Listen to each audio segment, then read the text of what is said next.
ಇಂದ ನಿರಂತರ ಜನಸೇವೆಯಲ್ಲಿ ತನ್ನನ್ನು ತಾನು ತೊಡಗಿಸಿಕೊಂಡಂತಹ ಒಬ್ಬರು ಜನನಾಯಕರು.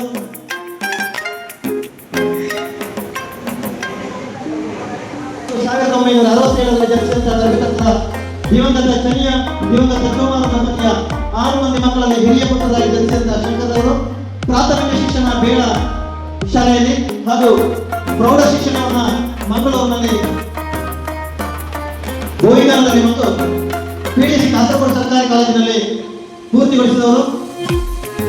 ಇವರು ಪತ್ನಿ ಸುಂದರಿ, ಮಗ ಹಿತೇಶ್ ಕುಮಾರ್ BA ವ್ಯಾಸಂಗ ವಿದ್ಯಾಭ್ಯಾಸವನ್ನು ಮಂಗಳೂರಿನಲ್ಲಿ ಮಾಡ್ತಿದ್ದಾರೆ.